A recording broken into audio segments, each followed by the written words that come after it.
Rural ಏರಿಯಾದಲ್ಲಿ ಎಷ್ಟು ನಮ್ಮ ಪೋಲಿಂಗ್ ಸ್ಟೇಷನ್ ಇವೆ, ಸೊ ಅಷ್ಟೇ 50 ಪೋಲಿಂಗ್ ಸ್ಟೇಷನ್ ರೂರಲ್ ಏರಿಯಾಸ್ ಅಲ್ಲಿ ಬರ್ತವೆ. ಸೊ ಆ ಏರಿಯಾಸ್ ಅಲ್ಲಿ ನೀತಿ ಸಂಹಿತೆ ಇರುತ್ತೆ. ಅದರ ಜೊತೆಗೆ ನಾನು ಜಿಲ್ಲೆದ MCC ನೋಡಲ್ ಆಫೀಸರ್ ಇರೋದ್ರಿಂದ ಸೊ ನಾನು ಎಲ್ಲರಿಗೂ ಹೇಳಿಕೆ ಬಯಸ್ತೀನಿ ಈ ಮುಖಾಂತರ, ಯಾವುದೇ ಬಂಟಿಂಗ್ಸು ಬ್ಯಾನರ್ಸು ಪರ್ಮಿಷನ್ ಇಲ್ಲದೆ ಹಾಕ್ಲಿಕ್ಕೆ ಆಗೋದಿಲ್ಲ. ಸೊ ರಾಜಕೀಯ ಬ್ಯಾನರ್ಸ್ ಇದ್ರೂ ಕೂಡ ಪರ್ಮಿಷನ್ ತಗೊಂಡು RO ಆಫೀಸ್ ಅಲ್ಲಿ ಒಂದು ಸಿಂಗಲ್ ವಿಂಡೋ ಸಿಸ್ಟಮ್ ಇರುತ್ತೆ, ಆ ಪರ್ಮಿಷನ್ ತಗೊಂಡು ಹಾಕ್ಬೇಕಾಗತ್ತೆ. ಪರ್ಮಿಷನ್ ಇಲ್ಲದೆ ಹಾಕಿದ್ರೆ ನಾವು ಅದರ ಮೇಲೆ MCC ವೈಲೇಷನ್ ಅಂತ ಕೇಸ್ ಬುಕ್ ಮಾಡಿ ಕ್ರಮ ಕೈಗೊಳ್ತೀವಿ.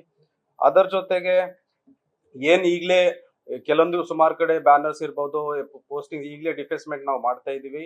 ಅದರ ಜೊತೆಗೆ ಎಲ್ಲಿ ತಮ್ಮ ಗಮನಕ್ಕೆ ಬಂದ್ರೆ ತಾವು ಸಿ ವಿಜಿಲ್ ಆಪ್ ಅಲ್ಲಿ ಬ್ಯಾನರ್ದ ಬಂಟಿಂಗ್ ಫೋಟೋ ಅಪ್ಲೋಡ್ ಮಾಡಬಹುದು. ಸೊ ತಕ್ಷಣ ನಾವು 24 ಗಂಟೆ ಒಳಗಡೆ ಅದು ತೆಗಿಬೇಕಾಗತ್ತೆ. ಅದರ ಜೊತೆಗೆ ಕ್ಯಾಶ್ ಸೀಸರ್ ಬಗ್ಗೆ DC ಸಾಹೇಬರು ಹೇಳಿದ್ರು.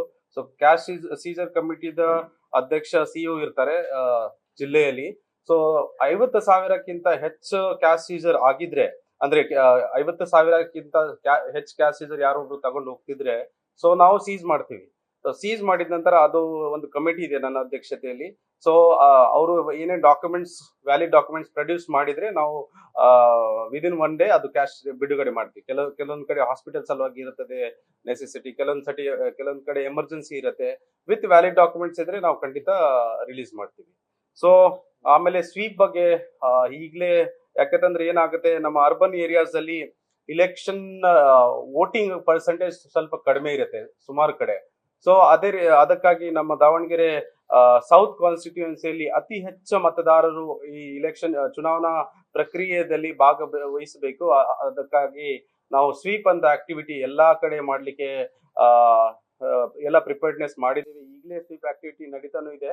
ಸೊ ಈ ಇಲೆಕ್ಷನ್ ಸಲುವಾಗಿ ನಾವು ವಿಶೇಷತ ಯಂಗ್ ವೋಟರ್ಸ್ ಜಾಸ್ತಿ ರಿಜಿಸ್ಟ್ರೇಷನ್ ಇರಲಿ, ಅದರ ಜೊತೆಗೆ ನಮ್ಮ ಓಲ್ಡ್ ಏಜ್ ವೋಟರ್ಸ್ ಇರ್ಲಿ, ಬೇರೆ ಎಲ್ಲಾ ವೋಟರ್ಸ್ ಪೋಲಿಂಗ್ ಬೂತ್ ಅಲ್ಲಿ ಬಂದು ಒಂದು ಅತಿ ಹೆಚ್ಚು ಪ್ರಮಾಣದಲ್ಲಿ ಭಾಗವಹಿಸಬೇಕಂತ ನಾವು ಸ್ವೀಪ್ ಆಕ್ಟಿವಿಟಿ ಮಾಡ್ತೀವಿ.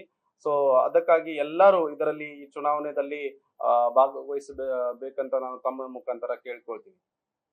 ಇಷ್ಟೇ. Thank you.